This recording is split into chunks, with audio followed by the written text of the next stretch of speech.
अस्सलाम वालेकुम ऑल। मैं फिर से आपकी खिदमत में हाज़िर हुआ हूँ एक और वीडियो के साथ और उम्मीद करता हूँ कि ये आपको पहले वाली वीडियोस की तरह ये वीडियो भी बहुत अच्छी लगेगी। और अगर आपको ये वीडियो अच्छी लगती है तो चैनल को सब्सक्राइब करें, वीडियो को लाइक करें और अपने फ्रेंड्स के साथ शेयर करें। Thank you. हमारी आज की वीडियो का टॉपिक है UIT Lahore expected merit for admission 2021। एक चीज़ मैं पहले ही क्लियर कर दूं, इसे डिस्क्लाइमर ही समझ लें। ये लाजमी नहीं है कि मेरिट इसी हिसाब से हो, ऊपर नीचे डेफिनेटली हो सकता है। और जैसे कि ये अभी बनाया जो गया एफएससी के रिज़ल्ट को मद्देनज़र रखे बगैर बनाया गया, एक्सपेक्ट किया गया कि एफएससी का रिज़ल्ट, जैसे कि अब वैसे भी आपको पता चल गया हो कि एफएससी का रिज़ल्ट थोड़ा डिले हो गया, 30 को नहीं आ रहा। तो वैसे इससे रिलेटेड अगर कोई न्यूज़ आई, यूईटी में की कोई पॉलिसी चेंज हुई या उसके अलावा यूईटी ने डेट एक्सटेंड की, तो मैं उसके बारे में आपको इन्फॉर्म कर दूंगा। जब अभी तक उसके बारे में कुछ भी नहीं पता, हो सकता है कि आ भी जाए संडे को ही रिज़ल्ट, जैसे कह रहे हैं कि शायद इस संडे तक आ जाए। तो अभी देखना पड़ेगा कि क्या बनता है। जो होगा उसके बारे में आपको साथ ही बता दूंगा। अच्छा जी। और ये हाँ, अब इसी वीडियो के टॉपिक पे आते हैं। तो ये जो मेरिट कंपाइल की गई है, तो ये ना एक एक वन पर्सन वर्क है। एरर डेफिनेटली पॉसिबल है, हमेशा पॉसिबल है। एक एक्सपेक्टेड का मतलब होता है कि आप इसके अकॉर्डिंग ना अपनी सिर्फ प्रेफरेंस लिस्ट को ना सेट करें, यानी आप लगा दें। अगर आपको कोई पता नहीं है कि आपने किस फील्ड में जाना है, तो आप इस बेसिस पे प्रेफरेंस लिस्ट को एडजस्ट कर लें, ताकि इन केस जहाँ भी ऊपर नीचे ज़रा सा हो तो वहाँ पे आ जाए। एक्सपेक्टेड मेरिट लिस्ट का यही मेन मकसद होता है। इसमें ये नहीं होता कि 100% एक्यूरेट हो, ऊपर नीचे होने के चांसेस ज़रूर होते हैं। हो सकता है कि इससे भी कम हो जाए, हो सकता है इससे थोड़ा सा ऊपर हो जाए। तो बाद में ये ना आप कहिएगा कि पता नहीं क्या बना के दे दिया और ये वो एटसेट्रा एटसेट्रा। तो इस चीज़ों को अवॉइड करिएगा। स्टैट्स यहाँ पे जैसे मैंने लिखा है, प्री इंजीनियरिंग के स्टैट्स जो हैं 2020 के, मैं सिर्फ प्री इंजीनियरिंग के स्टूडेंट्स, मैं ओवरऑल एवरेज के हिसाब से बात नहीं कर रहा, सिर्फ पहले प्री इंजीनियरिंग के स्टैट्स की यहाँ पे ना बात कर रहा हूँ। तो सेंट्रल पंजाब में 70 थी 2020 में, नॉर्थ पंजाब में 77, साउथ में 66। ओवरऑल एवरेज की बात हो रही है। और मैक्सिमम मार्क्स जो आए थे ना 2020 में, वो 354 थे। टोटल स्टूडेंट्स जो एनरोल्ड थे वो थे 22,040। अब इस साल के जो है तो 24,000, यानी स्टूडेंट्स बढ़ गए हैं। सेंट्रल पंजाब कम हुआ है, नॉर्थ पंजाब की बढ़ी है, साउथ पंजाब की भी थोड़ी सी कम हुए हैं ओवरऑल एवरेज। बाकी साथ इस्लामाबाद कैपिटल टेरिटरी आ गया है, आईसीटी 81। ज़्यादा स्टूडेंट्स भी नहीं होंगे लेकिन एवरेज फिर भी ठीक है। और वैसे एक और चीज़, जो आईसीटी के होंगे वो ज़्यादातर ना टेक्सला को प्रेफर करेंगे, तो उसका लाहौर पे कोई ख़ास इफ़ेक्ट शायद नज़र ना आए। आज़ाद कश्मीर भी लिमिटेड बच्चों ने ही अप्लाई किया और इवन जीबी में भी लिमिटेड ही है। तो जो हमारे मेन फोकस वाले हैं ना, वो ये सेंट्रल पंजाब, नॉर्थ पंजाब और साउथ पंजाब हैं। इन तीन एरियाज़ के जो है ना स्टूडेंट्स, उनकी बेस पे मतलब मेरिट ऊपर या नीचे होगा। अच्छा जी, अब एक्सपेक्टेड मेरिट लिस्ट की तरफ आ जाते हैं। तो जो मैकेनिकल इंजीनियरिंग है, 2019 में 76.51 था। फाइनल मेरिट 2020 में 79.464 था। तो एक्सपेक्टेड है कि शायद 78.1 या 78.6 इस रेंज में कहीं पे लाई करें। अब आप ये देख सकते हैं कि 2019 से ऊपर बनाया है मैंने, और 2020 से नीचे।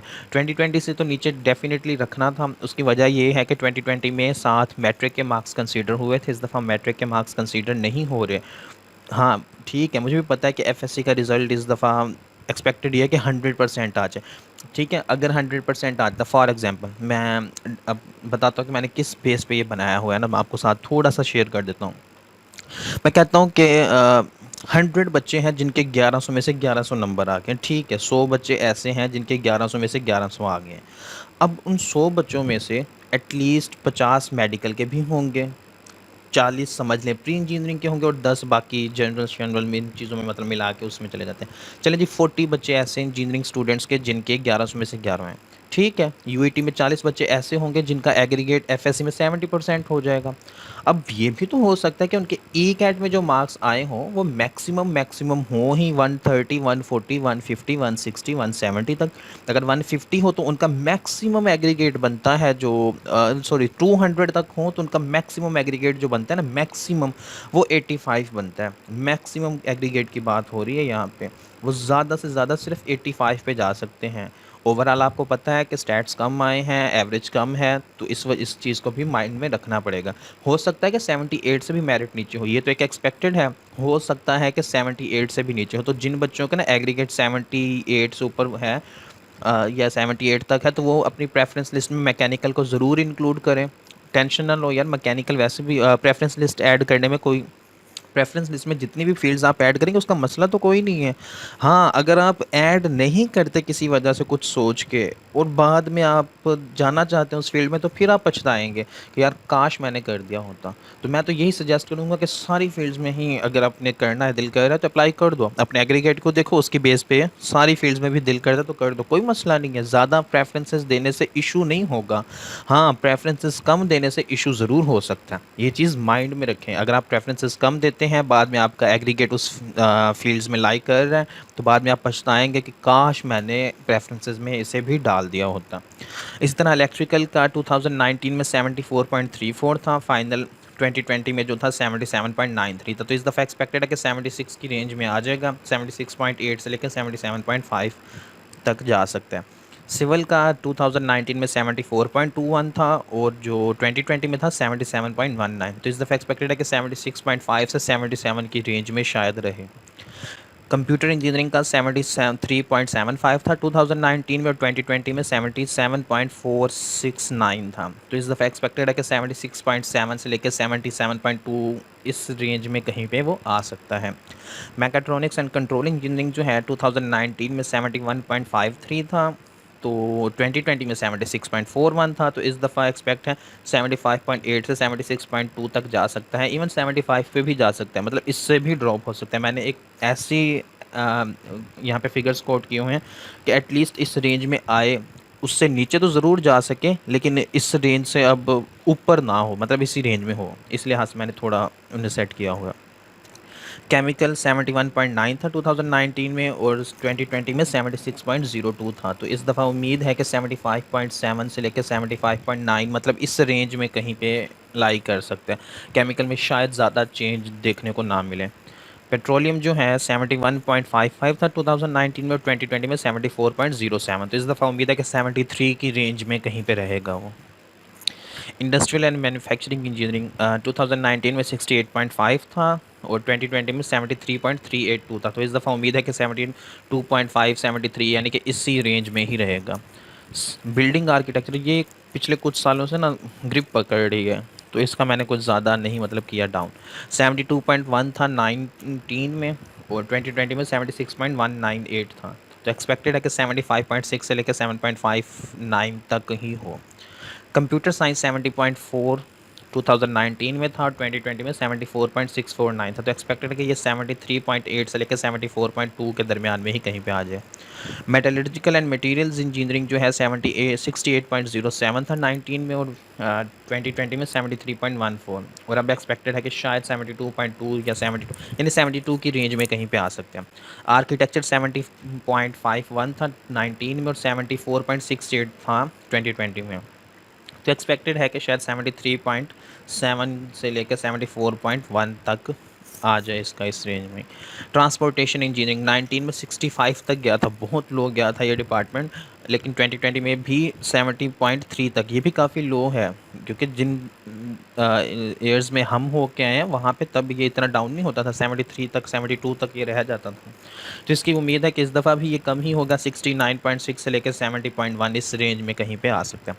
एनवायरमेंटल इंजीनियरिंग 66.23 19 में था, और 72.099 2020 में था। तो इसकी भी उम्मीद है कि 71.2 से लेकर 71.7 तक हो। सिटी एंड रीजनल प्लानिंग 2019 में 68.6 था, और 2020 में 72.417 था। इसने यानी 2020 में थोड़ी ग्रिप पकड़ी थी, तो इसकी उम्मीद है कि 71.6 से लेकर 72 की रेंज में आ जाए। Process polymer and process engineering जो है वो 65.26 था 2019 में, और जो फाइनल मेरिट था 2020 में 69.66 था। तो इस दफ़ा उम्मीद है कि 68 की रेंज में ये आ जाएगा। 68 मतलब टॉप 68 से लेकर 69 बिलो, इस रेंज में आ जाएगा। माइनिंग इंजीनियरिंग 65.07 था, और फाइनल जो 2020 में था 66.741 था। तो एक्सपेक्टेड है कि इस दफ़ा भी 75 से 66 की रेंज में ही कहीं पे ये घूमता नज़र आएगा। जियोलॉजिकल इंजीनियरिंग जो है 63.21 था, 19 में, और 67.937 था 2020 में, और एक्सपेक्टेड है कि 67.1 यानी कि 67 की रेंज में ही इस दफ़ा घूमता हुआ नज़र आ सकता है। 66.06 था 19 में प्रोडक्ट एंड इंडस्ट्रियल डिज़ाइन का, और 69.904 था 2020 में। तो ये भी उम्मीद है कि 69 की रेंज में ही कहीं पे ऊपर नीचे होता नज़र आएगा। ऑटोमोटिव इंजीनियरिंग का फर्स्ट ईयर था तब 19 में 68.21 था, सॉरी 18 में इसका फर्स्ट ईयर था, तो ये भी एक नई फील्ड थी। लेकिन 2020 में इसने अच्छी ग्रिप पकड़ी, 73.26 बहुत अच्छा इसका रहा है एग्रीगेट। तो इस दफ़ा भी उम्मीद है कि ये थोड़ी सी ग्रिप पकड़े, क्योंकि ये मैकेनिकल से ज़्यादा रिलेटेड हो जाती है, तो बच्चे इसे प्रेफर करते हैं मैकेनिकल के बाद भी। तो इसका है कि थोड़ा ज़्यादा होगा, बाकी फील्ड्स का मतलब कि चेंजेस नज़र आएंगे, इसमें शायद बहुत ही कम चेंजेस नज़र आएँ।